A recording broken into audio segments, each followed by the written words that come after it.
اسلامی تعلیمات کیا ہیں، کیونکہ ہمیں تو ہر معاملے میں اسی طرف دیکھنا ہے، اور کوئی ایسا مسئلہ نہیں جس میں ہمیں قرآن حکیم سے یا صاحب قرآن صلی اللہ علیہ وسلم سے رہنمائی نہ ملتی ہو۔ جی بسم اللہ الرحمن الرحیم۔ غازی صاحب، یقیناً یہ بہت اہم موضوع ہے اور ایک بڑی گراں قدر رہنمائی ہے جو اس پروگرام کے ذریعے آپ ناظرین کو مہیا فرما رہے ہیں۔ جہاں تک بیماریوں اور احتیاطی تدابیر اور علاج معالجے کا تعلق ہے، جیسا کہ آپ نے تعارفی گفتگو میں اشارہ کیا کہ ہمارے قرآن مجید کو بھی اللہ پاک نے فرمایا کہ اس کے اندر ہم نے شفا اتاری ہے۔ یہ روحانی امراض کے لیے بھی ہے شفا اور جسمانی امراض کے لیے بھی ہے، تخصیص نہیں کی گئی ایک طرف کی۔ ٹھیک۔ اور حدیث پاک جس کا آپ نے حوالہ دیا کہ لکل داء دوا، ہر مرض کے لیے دوا رب کائنات نے اتاری ہے۔ ٹھیک۔ اب یہ ہم انسانوں کو عقل دی گئی کہ ہم اس کی تلاش کریں۔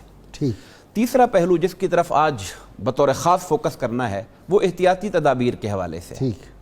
آپ نے خود تعارف کے اندر کچھ چیزوں کا حوالہ دیا کہ کون سی چیزوں کو کس کے ساتھ ملا کے کھانا ہے۔ ٹھیک۔ بھی کھجور کھا رہے ہیں تو ساتھ اس کے تل کھا لیں، کوئی اور چیز ہے تو اس کے ساتھ فلاں چیز کھائیں۔ ان دونوں کے جو طبی کمبینیشن ہے، جو اس کے طبی خواص ہیں، ان کے جو مزاجوں پر اثرات ہیں، اس حوالے سے ہادی عالم نے اور طبیب اعظم حضور نبی کریم علیہ الصلوۃ والسلام نے رہنمائی ارشاد فرمائی۔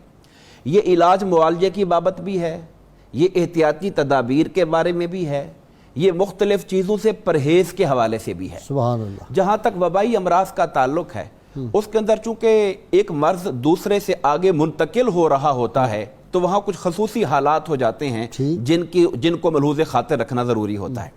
آج کے زمانے میں چونکہ ہماری جو عمریں ہیں، ہم نے اس سے پہلے اس طرح کی وبا کو نہیں دیکھا تھا، اور فرسٹ ٹائم ان چیزوں سے تعارف ہوا جب ہم نے دیکھا کہ کوارنٹائن کرنے کی بات آ رہی ہے، ایک دوسرے کے ساتھ جو جسمانی تعلق ہے، قربت ہے، اس کو تھوڑا ڈسٹینس رکھنے کا حکم دیا جا رہا ہے، ہاتھ دھونے کا، ان چیزوں کا۔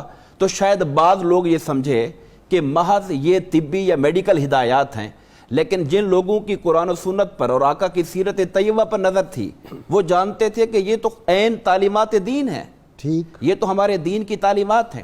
حضرت اسامہ بن زید رضی اللہ تعالیٰ عنہ سے مروی حدیث پاک ہے، سرکار دو عالم صلی اللہ علیہ وسلم نے ارشاد فرمایا کہ یہ جو طاعون ہے، اس زمانے میں وبائی مرض طاعون کے طور پر مشہور تھا، تو مراد ہر وبائی مرض ہے۔